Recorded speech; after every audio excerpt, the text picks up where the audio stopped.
নমস্কার, কেমন আছো তোমরা সবাই? আমার ছোট্ট সংসারের একটি ব্লগে তোমাদের সবাইকে স্বাগত জানাই। এখন আপাতত পার্লার থেকে বাড়ি যাচ্ছি, মানে কোয়ার্টারে। আমাদের কোয়ার্টার থেকে কিন্তু পার্লারটা বেশ খানিকটা দূর, মানে যেহেতু আমি পায়ে হেঁটেই যাতায়াত করি তাই আমার কাছে কিন্তু অনেকটাই দূর। এবার স্কুটি থাকলে কিন্তু অতটাও কিছু মনে হয় না, টুক করে চলে আসা হয়। আর আমার ছেলেটা তো ছোট, ওর হাঁটতে অনেকটা সময় লাগে। এবার আমি একা থাকলে হয়তো জোরে জোরে হেঁটে চলে আসবো, কিন্তু তা হয় না, ছেলেকে তো কারোর কাছে ছাড়তে পারি না, সেই জন্য সঙ্গে করে নিয়ে আসি। আর অনেকটা দেরি হয়ে যায় টুকটুক করে হেঁটে হেঁটে আসতে। আমি একা হেঁটে আসলে হয়তো 10 মিনিট লাগবে, সেখানে ছেলেকে নিয়ে আসছি। হেঁটে যেতে আসতেই মানে যেতে 20 মিনিট 25 মিনিট লাগবে, আবার আসার সময়ও প্রায় আধা ঘন্টা লেগেই যায়। আর এই যে জায়গাটা দেখছো, এটা হচ্ছে আগে এক সময় পুরনো ক্যান্টিন ছিল। হাজব্যান্ডের সঙ্গে আগে আসা হতো এখানে, ছোট্ট একটা ক্যান্টিন কোয়ার্টার এরিয়ার মধ্যে। তো টুকটাক আসা হতো। তো এখন এটা আপাতত বন্ধ আছে, নতুন আর এক জায়গায় খুলেছে। এই জায়গাটা একটু ছোট্ট, তো অসুবিধা হতো, সেই জন্য বড় একটা জায়গা করে সেখানে কিন্তু ক্যান্টিনটা খুলেছে। আর এই যে সামনে দেখতে পাচ্ছ টিন দেওয়া, এগুলো কিন্তু কোয়ার্টার। আগে আমরা কিন্তু এরকম টিনের কোয়ার্টারে যখন জবলপুরে ছিলাম তখন থাকতাম। আর এই যে ছোট রাস্তাটা ধরে নিলাম, এটা কিন্তু মেন রোড না, এটা এখানে হয়তো ট্রেনিং করায়, তার পাশ দিয়ে একটা ছোট্ট রাস্তা আছে। এই রাস্তা দিয়ে গেলে না অনেকটা সুবিধা হয়, মানে অনেক কাছে, সেই জন্যই আর কি এই রাস্তা দিয়ে বেরিয়ে পড়েছি। তারপর কিন্তু এখন বাড়ি চলে এসেছি। এখন কিন্তু বেজে গেছে প্রায় 12:30 পৌনে একটা মতো।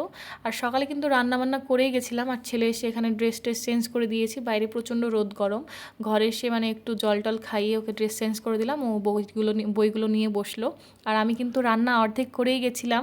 এই যে ইঁচড়ের তরকারিটা রান্না করে গেছিলাম, সেটাকে এখন একটু তেল করে নেব, মানে গরমও হয়ে যাবে আর একটু ফোটানোও হয়ে যাবে, মানে কোনো রকম রান্না করে চলে গেছিলাম। আসলে কি হয়েছিল, এখানে থেকে পার্লারটা অনেক দূরে, তো তাই আমি কিন্তু বারবার ফোন করে যাই, কারণ ফালতু ফালতু ঘুরে আসাটা না অসম্ভব হয়ে যাবে, সেই জন্য দিদিকে কিন্তু সবসময় ফোন করে যায়। এবার দিদি যখনই ফোন করি সে কিন্তু 11টার সময় দেয়। আমারও কিন্তু জানা আছে যে 11টার দিকেই যেতে হবে। আর এই যে আমার ঘরে বানানো পাঁপড়গুলো বেশ সুন্দর হয়েছে। তো যাই হোক, দিদি কিন্তু 11টার সময়তেই যেতে বলে। আর আমি কি করি, প্রত্যেকবার ওই রান্নাবান্না করে সব কাজকাম সেরে তারপর যাই, তাহলে কিন্তু একদম ফ্রেশ মাইন্ডে যাওয়া যায়। আর যেতে আসতে তো প্রায় 1-1.5 ঘন্টা লেগে যায়, আর ওখানে তো ভিড়ও হয়, সেজন্যই আর কি রান্নাবান্না করে গেলে না একদম টেনশন ফ্রি হয়ে যায়। তো সেই মতোই আজকে রান্না করতে করতে দেখছি প্রায় 11টা বেজে গেছে, তখনও স্নান হয়নি। তাই অর্ধেক রান্নাটা করতে করতেই গ্যাসটা সব পরিষ্কার করে নিয়েছিলাম। তারপর ছেলেকে স্নান করি, আমি স্নান করে 11টা 15-তে এখান থেকে বেরিয়েছিলাম। যাওয়ার কথা ছিল, কিন্তু ওখানে পৌঁছানোর কথা ছিল 11টাতে, কিন্তু বেরিয়েছি আমি 11টা 15-তে, আর পৌঁছেছি মোটামুটি পৌনে 12টায়। তবে পার্লারটা যেহেতু খালি ছিল, আমার কিন্তু গিয়ে সঙ্গে সঙ্গে আমি বসে পড়েছিলাম। আর দিদির কিন্তু মানে আইব্রো করাতে অনেক সময় লাগে, অনেকক্ষণ ধৈর্য ধরে ধীরে ধীরে বারবার এটা করবে ওটা করবে, এটা করবে ওটা করবে, এমন করে কিন্তু অনেকক্ষণ সময় নিয়ে করে। আর এই যে দেখো ছেলে মানে এত জ্বালায়, তো একটু মানে কোথাও যে চুপ করে একটু বসবো তারও সময় নেই। আর সমস্যাটা কোথায় বলো তো, পার্লারটা না মানে শুধু সকাল 11টা থেকে 10টা থেকে, সকাল 10টা থেকে দুপুর 1-1:30-2টো অবধি খোলা থাকে, এরকমই খোলা থাকে। আর বিকেলে খোলে না, এটা হচ্ছে মেন সমস্যা। এবার সকাল 10টা থেকে দুপুর 2টো অবধি আমার হাজব্যান্ড তো ঘরেই থাকে না, এবার আমি বাইকেও যেতে পারি না, আবার একা একা গেলে কিন্তু হেঁটে হেঁটেই যেতে হয়, এটাই একটা সমস্যা। আর বিকেলে খোলে না, কারণ ওনারা তো ফ্যামিলি আছে, মানে কাজটা অবশ্যই করেন কিন্তু ফ্যামিলির দিকে আগে নজর দিয়ে কিন্তু কাজটা করেন। মানে বিকেলে যদি আবার সে পার্লারে আসে তাহলে কিন্তু বাচ্চাদের সময় দিতে পারবে না, সেই জন্য বাচ্চারা যেইটুকু টাইমে স্কুলে থাকে সেই টাইমটায় দিদি পার্লারটা খোলে, এটাই হচ্ছে মেন ব্যাপার। আর এই পার্লারে যাওয়ার মেন কারণটা ছিল আমরা যাব হচ্ছে FWC-তে। ওই যে বেল বেজেছে শুনতে পেয়েছো তো, আমি ভয়েস করতে বসেছিলাম, হাজব্যান্ড আসলো একটু আগে, সেই জন্যই আর কি। ও এসে বেলটা বাজিয়েছিল, তো ওকে গেটটা খুলে দিয়ে আবার চাটা করে দিয়ে এখন চলে এসেছে আবার কিন্তু ভয়েস করতে। তো যেটা বলছিলাম, FWC হলো মানে আমরা যে আর্মি ওয়াইফরা এখানে আছি, এখানে কোয়ার্টারে আছি, কোনো রকম আমাদের অসুবিধা হচ্ছে কিনা, মানে একে অপরের হালচাল জিজ্ঞাসা করার জন্যই কিন্তু মানে করা হয়। বেশি কিছু তো বলতে পারবো না এসব সম্পর্কে, কারণ বলাটা উচিত না, যেহেতু এগুলো ভেতরের ব্যাপার, বাইরে না বলাই ভালো। মানে এই সবই আর কি, বেশি কিছু আর বলতে পারলাম না। যাই, দেখা হয়, সবাই সবার হালচাল জিজ্ঞাসা করে, কোনো কিছু শেখানোর থাকলে সেটা হয়তো শেখায়, এই আর কি। তবে এই 2 বছর ধরে আছি তো FWC-তে কিন্তু প্রত্যেকবার শাড়ি পরেই যাই, আর ওখানে কিন্তু শাড়ি পরে যাওয়াই নিয়ম। নিয়ম বলতে শাড়ি পরে যাওয়াটাই মানে সবাই বেশি ভালো মনে করে, যে শাড়ি পরে এসো এরকম একটা। তো আমি লাস্ট 2 বছর ধরে কিন্তু আমি প্রত্যেকটা FWC-তে প্রত্যেক মাসে একবার একবার করে, যখন ছুটে যায় তখন আলাদা কথা, প্রত্যেক মাসে যেতে হয়, প্রত্যেক মাসে কিন্তু শাড়ি পরেই যাই। কিন্তু এবার কি হয়েছে, এবার যেহেতু বাড়ি যাওয়ার একটা চলে এসেছে, যে পোস্টিং চলে আসবে, না হলে কোয়ার্টার ছাড়তে হবে, তো আমার যত শাড়ি ছিল এবার যখন ছুটে গেলাম বাড়িতে, তখন কিন্তু সব শাড়ি রেখে চলে এসেছি। আর আসার সময় মাত্র একটা শাড়ি হাতে করে এনেছি, কারণ না হলে বাড়ি যাওয়ার সময় কিন্তু প্রচুর জিনিসপত্র হয়ে যায়। আর মানে আমার এত জামা শাড়ি এত কিছু হয়ে যায়, তো হাজব্যান্ড বকাবকি করে। সেজন্য যেহেতু দেখলাম যে কিছুদিনের মধ্যে হয়তো কোয়ার্টারটা ছাড়তে হবে, এবার ছুটি যাচ্ছি, তাহলে জিনিসগুলো নিয়ে যাই। তাই প্রচুর শাড়ি টাড়ি সব কিছু কিন্তু রেখে চলে এসেছি।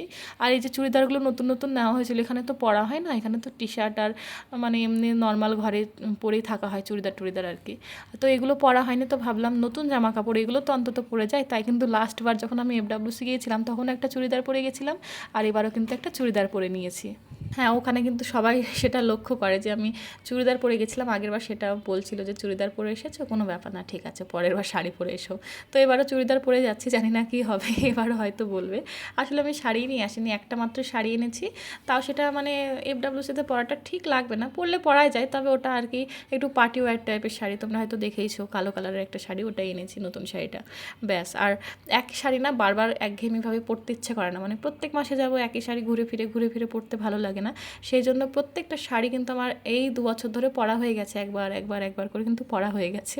আর এবার বাড়িতে গিয়ে একটাই নতুন শাড়ি নিয়েছিলাম, ওটাই নিয়ে আসা হয়েছে।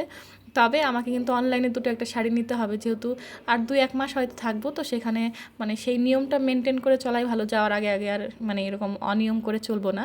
এরপরের এফডব্লিউসিতে আশা করি শাড়ি পরেই যাব, অনলাইন শাড়ি নিয়ে নেবো, নাহলে এখানের মানে দোকান থেকে শাড়ি নিয়ে নেব।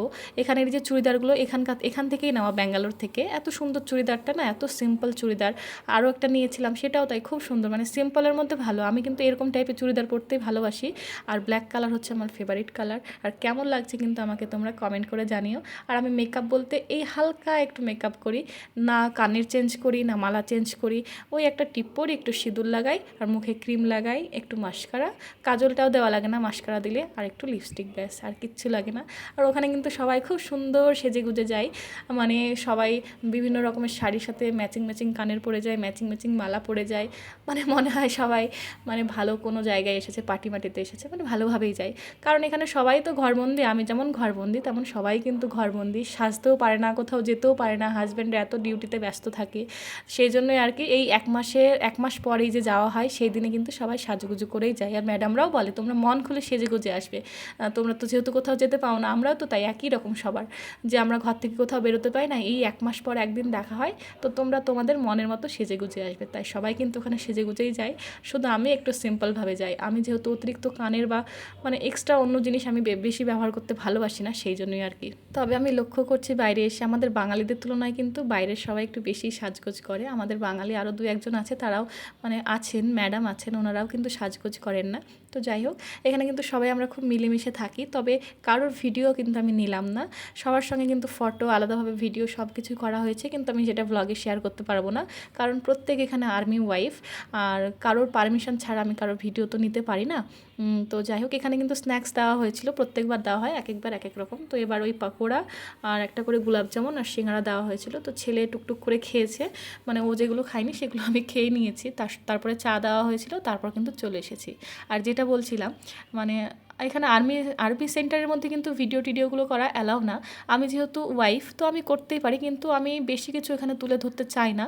অনেকে কিন্তু ফ্রেন্ডদের সাথে করে, তো আমি দেখি যে কার মত আছে বা কার মত নেই। আমি তো ওখানে গিয়ে 15-16 জন আছে, তাদেরকে আলাদা আলাদা করে জিজ্ঞাসা করতে পারি না যে তোমরা ব্লগে আসবে কি না। তো আমি দেখি যে সবাই সবার মতো থাক, আমি ব্লগে কাউকেই নিয়ে আসবো না, মানে আমি একাই মানে ব্লগটাকে চালিয়ে নিয়ে যাচ্ছি, আমি আর ছেলে মিলেই কাউকে কিন্তু সেরকমভাবে দেখানো হয় না।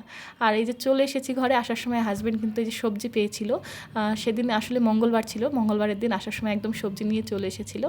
আর এই সবজিগুলো পাওয়া গেছে, আর এই যে এখানে দেখতে পাচ্ছি মনে হচ্ছে যেন রসুন, কিন্তু রসুন তো কোনো দিন দেয় না। তারপর বের করে দেখছি যে পেঁয়াজ সাদা কালারের, বাজারে অনেকবার দেখেছি কিন্তু কোনোবার ইউজ করা হয়নি।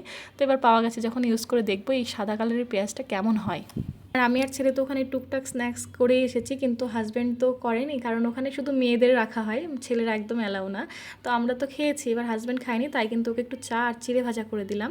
আর এখন সবজিটা গুছিয়ে নেব। আর একটা কথা বলি, সরি বলা হয়নি, পুরোটা না বললে কিন্তু খারাপ দেখায়। যেখানে ওই যে স্ন্যাক্সগুলো দেওয়া হয়েছিল, সেটা কিন্তু প্রথমে একটা প্লেট দেওয়া হয়, তারপরে ওখানে কিন্তু বাটিতে করে আলাদা আলাদা ট্রেতে করে রাখা থাকে, তোমার যতটা লাগবে তুমি কিন্তু তুলে নিতে পারো। মানে প্রথমে ওরা একটা প্লেটে সাজিয়ে দিয়ে দেয়, তারপরে এক জায়গায় ওরা কিন্তু সব আলাদা আলাদা করে রেখে দেয়, যার যেটা মন চায় সে কিন্তু তুলে নেয় আর কি। তো সেখানে গিয়ে খাই, আনলিমিটেড খাই, সেটা অল্প দেখালাম তো ঠিক না, তাই তোমাদের সাথে শেয়ার করে দিলাম। আর ঘরে আস্তে আস্তে দেখতে পাচ্ছ কতটা ব্যস্ত হয়ে গেছি। ঘরে এসে কিন্তু আবার সেই কাজ শুরু হয়ে গেছে, একটার পর একটা লেগে আছে। তো সবজিগুলো গুছিয়ে নিয়েছে আর এই যে ডিমগুলো পাওয়া গেছে। তো ডিম কি হয় ব্যাগের মধ্যে করে নিয়ে আসে, তো এবার বাড়ি খেয়ে না ভেঙে যায়, যে একটা ভেঙে গেছে। তো হাজব্যান্ড বললো না ডিমগুলো ধুয়ে রাখবে, মানে এরকম রেখে দিও না, একটা ফেটে গেছে তো গায়ে নোংরাগুলো লেগে গেছে, তুমি কিন্তু সবগুলো ধুয়ে ধুয়ে রাখো। তাই আর কি ডিমগুলো সব বের করে দেখছি কোনটা ফেটেছে, লাস্টে দেখছি একটাই ফেটেছে। বাকি ডিমগুলো কিন্তু ধুয়ে একটু শুকিয়ে নেব, তারপর কিন্তু ফ্রিজে রেখে দেবো। ঘরের বাইরে যতক্ষণ থাকা যায় ততক্ষণ কিন্তু একটু শান্তিতে থাকা যায়। আর যেই মাত্র ঘরে আসা হয়, তুমি যতই ঘরের কাজকাম সেরেই যেখানে যাও না কেন, আসা মাত্র কিন্তু তুমি আর বসে থাকতে পারবে না, কোনো না কোনো কাজ কিন্তু চোখে পড়েই যাবে। আর সেই জন্যই মানে গিয়েছিলাম তখন কিন্তু একদম ফ্রেশ মাইন্ডে ছিলাম, খুব মজা করেছি, আনন্দ করেছি সবাই মিলে, মানে অনেক কিছুই করা হয় ওখানে, আনন্দ করা হয়। তারপর কিন্তু এসে আবার সেই কাজ শুরু হয়ে যায়। আর এই যে মশা ঢুকছে, রান্নাঘরের জানালাটা খুলে আর কি চিড়েটা ভাজছিলাম হাজবেন্ডের জন্য, তো মশা ঢুকে পড়েছে, সেই জন্য আবার গেটটা বন্ধ করে দিলাম, জানালাটা। আর এখানে মশার একটু উৎপাত তো হচ্ছেই, মানে এখন গরম পড়া শুরু হয়ে গেছে, তো মশার উৎপাতটা কিন্তু আস্তে আস্তে বাড়ছে। আর পুরো দিন সেভাবে গেটটাও খোলা হয় না, তবু কোন দিক দিয়ে জানি না মশা ঢুকে যায়। পুরো বাড়িটা না নেটের জালি দিয়ে ঘেরা আছে, মানে পুরো যেখানে যেখানে জানালা দরজা আছে সেখানে একদম ছোট ছোট নেট, মানে এই নেটের মধ্যে দিয়ে মশা কি একটা পিঁপড়েও ঢুকতে পারবে না, এরকম নেট দেওয়া আছে। কিন্তু তাও জানি না, আসলে ছেলে ছাদে যাওয়া আসা করে তো অনেক সময় ছাদের গেটটা খুলে রাখে, তো মশা কিন্তু ঢুকেই যায়। তাই ভাবলাম আগে একটু অল আউটটা জ্বালিয়ে দিই। আর এই যে জানি না কেন, মানে ক্যামেরাতে দেখছি আলোটা জ্বলানেভা করছে, কিন্তু এমনি আমি যখন খালি চোখে দেখছি তখন কিন্তু লাইটটা একদম স্থির দাঁড়িয়ে আছে, কেন হচ্ছে কি জানি, তো আমি তো জানি না। তো তারপর আস্তে আস্তে এখন কিন্তু রাতের খাবারটা করে নিতে হবে। সবজি সেরকম কিছুই করব না, একটু ইঁচড় করেছিলাম, ইঁচড়টা কিছুটা আছে, তার সঙ্গে কিন্তু এদিকে আবার বাঁধাকপির তরকারি রান্না করেছিলাম, বাঁধাকপিটা খুব সুন্দর করে রান্না করেছিলাম, সেটাও আছে। হাজব্যান্ডকে জিজ্ঞাসা করলাম কিছু আর এক্সট্রা করব, ও বললো না আর কিছু করতে হবে না, আমাকে রুটি করে দাও। আর আমি তো রুটি খুব ভালো একটা খেতে পারি না, আমার জন্য ভাত কিন্তু আছেই, দুপুরের কিছুটা ভাত আছে, আমি খেয়ে নেব। ছেলে হয়তো দুধ রুটি খাবে, আর রুটি আর ওই যে বাঁধাকপির তরকারি এঁচড়ের তরকারি আছে ওগুলো দিয়ে হাজব্যান্ড খেয়ে নেবে। তো এইভাবেই কিন্তু আমাদের হয়, মানে তিনজনের আলাদা আলাদাই হয়ে যায় সবসময়। আর আমার মানে কি বলবো, রুটি না একদম পছন্দ হতে যায় না। আগে আমি রুটি খেতাম, এখন একদম দিন দিন খেতে পারছি না, ভাবি যে এত ভাত খাওয়া ঠিক না, মাঝে মাঝে দিনে একবার অন্তত রুটি খাওয়া হোক, কিন্তু আমি কিছুতেই খেতে পারি না। এত মানে কি বলবো, খাবারকে তো খারাপ বলা যায় না, কিন্তু খেতেই পারি না। যে ছেলে পাশে কথা বলছি, তোমরা কিছু মনে করো না, আসলে কার্টুন চালিয়ে দিয়েছি তারপর ভয়েসটা করছি। আর এই যে ডিমগুলো শুকিয়ে গেছে, তো এখন একটা একটা করে কিন্তু ভেতরে রেখে দেবো, না হলে আবার আমার ছেলের ভয় তো আছেই। যখন ওর ছোট ছিল, প্রথম প্রথম ওকে নিয়ে আসি, 1.5 বছরের ছিল, তখন কিন্তু যখন এরকম আমি তো তখন অত কাজ গুছিয়ে করতে পারতাম না, ও খুব ছোট ছিল তো সবসময় ওকে নিয়ে রাখতে হতো। এবার ডিম টিম কোথাও হাতের কাছে থাকলে না, ও হাতে নিত, সেটাকে বলের মতো খেলার চেষ্টা করতো। অনেকবার এমন হয়েছে যে আমি হয়তো ডিমটা হাতের কাছে রান্নাঘরে কোথাও রেখেছি, রেখে অন্য কোথাও কাজে চলে গেছি, আর ও এসে ডিমটাকে বল ভেবে এখানে ওখানে ছুঁড়ে মেরেছে। মানে 3 থেকে 4 বার এরকম ও ডিম ফাটিয়েছে বল বলে। আর এই পরিষ্কার করতে কি বাজে যে লাগে, খাওয়ার সময় তো খুব সুস্বাদু লাগে, কিন্তু একবার ফেটে গেলে, নিচে পড়ে গেলে না, সেটা পরিষ্কার করতে একদম বাজে লাগে। তো এখন অনেকটাই বোঝে এখন, আর মানে এগুলো খাবার জিনিস সেটা বোঝে, আর ফেটে গেলে নোংরা হয়ে যাবে সেটাও বোঝে, এখন সেভাবে হাত দেয় না। তবুও বিশ্বাস নেই বাচ্চা মানুষ কখন কী করে দেয়। তো একে একে কিন্তু ডিমগুলো সাজিয়ে নিলাম, আর ডিম মনে হচ্ছে অনেকগুলোই পাওয়া গেছে, এমনি তো 14টা পাওয়ার কথা, তো মাঝে মাঝে এমনি বেশিও দিয়ে দেয়। তো যাই হোক, তো সবজি টবজি সবই গুছিয়ে নেওয়া হলো। আর ফল কিন্তু আজকে সেরকম কিছুই পাওয়া যায়নি, শুধু কলা পাওয়া গেছে 1 ছড়ি মতো, আর একটাই আপেল পাওয়া গেছে। মানে সব সময় তো সব রকম হয় না, কোনো সময় ফলটা ঠিকঠাক আসে, কোনো সময় আসে না। আজকে সবজি সেরকম কিছু দেখলাম না, বাঁধাকপি ছিল 2টো, আর তার সঙ্গে আলু আর পেঁয়াজ ছিল। অনেক রকমের সবজি দেয় কিন্তু এবারে এরকম দেখলাম, কোনো কারণে হয়তো মানে বেশি দেওয়া হয়নি। তো এদিকে কিন্তু রাত্রের খাবার দাবার করব, তা ভাবলাম একটু দই বসিয়ে রাখি। সকালবেলায় হাজব্যান্ড সেরকম ব্রেকফাস্ট করতে চায় না, তো মাঝে মাঝে বলে একটু দই চিড়ে করে দাও। তো ভাবলাম, ওই বললো যে আগামীকাল কিন্তু সকালে দই চিড়ে খাবো, সেই জন্য আগে ফ্রিজ খুলে দেখলাম যে দইটা কিন্তু খুব বেশি নেই, একদম অল্প পরিমাণে আছে, মানে দই চিড়ে খাওয়ার মতো কিন্তু দইটা নেই, আবার সাজা বসানোর থেকে একটু বেশি আছে। তাই ভাবলাম ঠিক আছে, অত ভাবার কি আছে, দুধ যখন আছে হালকা গরম করে দিই, একদিকে ছেলে রুটির সঙ্গেও ভেজানো হয়ে যাবে দুধটা গরম করলে, আর অপর দিকে অল্প গরম করে কিন্তু দইটা বসিয়ে দেবো। আর এই যে রুটি বানাচ্ছি, আর এদিকে কিন্তু দইটা বসাবো, দিয়ে দইটা কিন্তু বাটিতে তুলেও ফেলেছি। তারপর দেখছি যে দুধটা বেশ অনেকটা গরম হয়ে গেছে, এবার দুধ অতিরিক্ত গরম হয়ে গেলে তার মধ্যে দই থাকলে না দুধটা কেটে যায়, সেজন্যই আবার কিন্তু দইটা আবার ঢেলে রাখছি, যে দুধটা আগে বাটিতে ঠান্ডা করে নিই, খাওয়া দাওয়া করে আসি, তারপর কিন্তু দইটা বসাবো। এখন কিন্তু আমাদের দিনগুলো খুব ভয়ে ভয়ে কাটছে, কখন যে কোয়ার্টারটা ছাড়তে হবে আর কখন যে হুট করে পোস্টিং চলে আসবে। পোস্টিংয়ের থেকে আমাদের কিন্তু বেশি ভয় কোয়ার্টারটা ছাড়ার।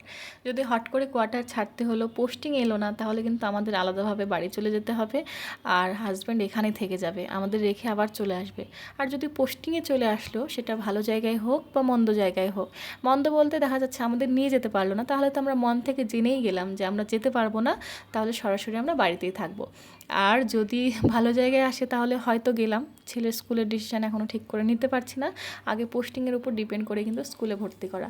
পোস্টিং এলে তো এমনিই চলে যেতে হবে, সেই জন্য বারবার ভগবানের কাছে ডাকি, ভগবানকে প্লিজ ভালো জায়গায় পোস্টিং দাও, নাহলে আমি একবার বাড়িতে গিয়ে ছেলেকে ভর্তি করে দিলে আর আমি অন্য কোথাও যেতে চাইছি না, ছেলেকে ডিস্টার্ব করবো না, বারবার এখানে সেখানে স্কুল চেঞ্জ করা সেটা আমি চাই না। সেজন্য আর কি, শুধু আমি না, প্রত্যেকটা মেয়েরই কিন্তু যখনই 2 বছর 2.5 বছর আরাম করে কোয়ার্টারে থাকা হয়ে যায়, তারপর কিন্তু মনের মধ্যে টেনশন শুরু হয়ে যায় কোথায় পোস্টিং আসবে, হাজব্যান্ডের সঙ্গে আদৌ থাকতে পারবো কি না।